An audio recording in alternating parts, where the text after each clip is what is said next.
యేసుక్రీస్తు నామంలో పరిశుద్ధాత్మ ఆశీర్వాదం చూస్తున్న దేవుని బిడ్డలకు నా హృదయపూర్వక వందనాలు తెలియచేస్తూ ఉన్నాను.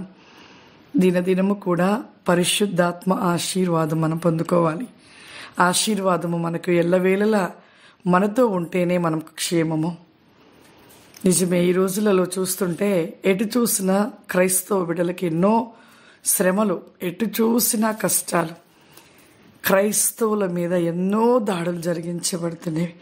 ఆయనను మనము భయపడవద్దు. వాక్యములో ఒక మాటగా తెలియపరచబడుతూ ఉన్నది. మార్కు సువార్త 4వ అధ్యాయము 37వ వచనంలో చూసుకుందాము.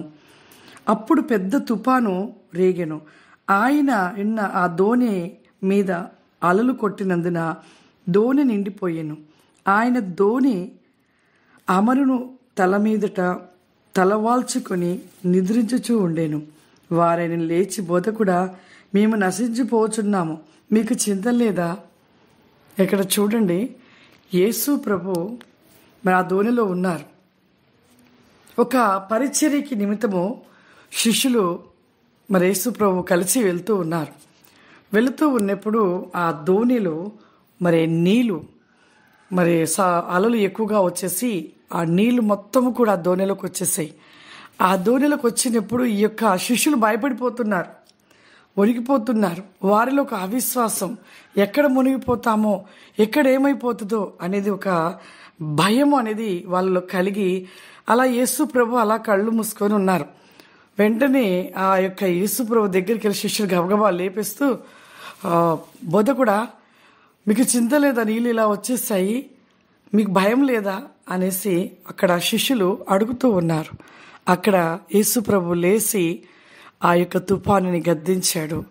గద్దించిన తర్వాతకి శిష్యులతో అంటూ ఉన్నాడు, ఒక మాటగా చెప్తూ ఉన్నాడు, ఎందుకు మీరు మరి అవిశ్వాసులుగా ఉంటూ ఉన్నారు?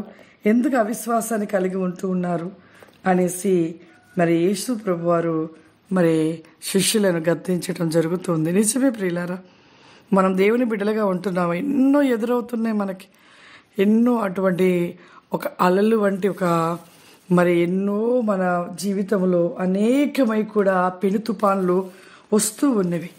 మనం దేవుడిని నమ్ముకుంటే కష్టాలు రావు, శ్రమలు రావు, బాధలు రావు, మాకేమీ కాదు అనుకోవడం అనేది తప్పు.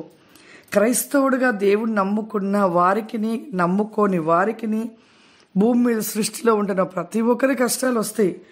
యేసు ప్రభువును నమ్ముకోవడం వల్ల మనకుంటున్న లాభము పరలోకం పొందుకుంటాం. అంతేకాదు, భూమి మీద మనకు వస్తున్న కష్టాలను బట్టి కొన్ని సందర్భంలో దేవుడు మన జీవితంలో మన విశ్వాసాన్ని బట్టి అద్భుత కార్యాలు జరిగిస్తూ ఉంటాడు. అంతేకాని యేసు ప్రభు నమ్ముకుంటే కష్టాలు మాకు అసలే రావనేది కాదు. కానీ కష్టాలు అందరికీ వస్తాయి. కష్టాలు వచ్చినను మన జీవితంలో దేవుని కార్యాలను చూస్తాము, అద్భుతాలు చూస్తాము. చివరికి ఈ లోకంలో ఆ శ్రమలలో విశ్వాసమును కలిగి ఎన్ని ఎదురైనా కూడా, ఎన్ని పెను తుఫాన్లు ఎదురైనను కూడా మనం వాటికి భయపడకుండా ముందుకు ప్రభువులో సాగినట్లయితే పరలోకాన్ని సంపాదించుకుంటాము, ఇంకా భూమి మీద ప్రతిఫలాన్ని పొందుకుంటాము. కాబట్టి ప్రతి ఒక్కరు కూడా అవిశ్వాసాన్ని మనలో రానివ్వవద్దు. ఇక్కడ శిష్యులు ఉన్నారు పక్కన. శిష్యులు యేసు ప్రభు గురించి తెలుసు కూడా ఆ దోణిలో ఆ నీళ్లు రాగానే వారు భయపడిపోతున్నారు. అవిశ్వాసం మనలో కూడా ఒక్కొక్క సందర్భంలో అవిశ్వాసం అనేది వస్తూ ఉంటుంది. కానీ ఆ అవిశ్వాసాన్ని దేవుడు రానివ్వవద్దు అంటున్నాడు. శిష్యులను అదే అంటున్నాడు. ఒక మాటగా అక్కడ వాళ్ళని గద్దిస్తూ ఉన్నాడు. 40వ వచనం చూడండి. అప్పుడు ఆయన, మీరెందుకు భయపడుచున్నారు? మీరింకనూ నమ్మిక లేక ఉన్నారా అని వారితో చెప్పాను. ప్రభు చెప్పుచున్నాడు, మీరెందుకు భయపడుతున్నారు?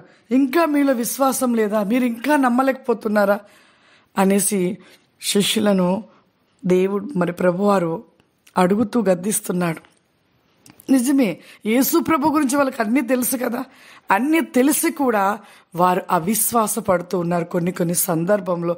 చూడండి, ఇప్పుడు క్రైస్తవుల మీద ఎన్ని దాడులు జరుగుతున్నాయి, ఎంత భయంకరంగా చేస్తున్నారు, క్రైస్తవులను హింసిస్తున్నారు, ఎంతో బాధలు పెడుతూ ఉన్నారు, చంపుతున్నారు.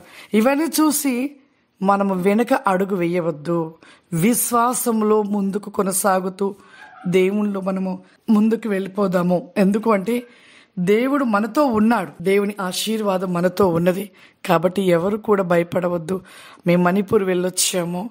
మరి ప్రతి విషయాన్ని కూడా మీకు మరి వచ్చే ఆదివారము అన్ని వివరంగా చెప్తాము. చాలా భయంకరమైన స్థితిలో వాళ్ళు ఉండి కూడా విశ్వాసంలో ఈ రోజు కూడా అన్ని జరిగిన కూడా త్రొట్టిల్లక విశ్వాసాన్ని కలిగి ఉంటూ ఉన్నారు ఆ ప్రజలు.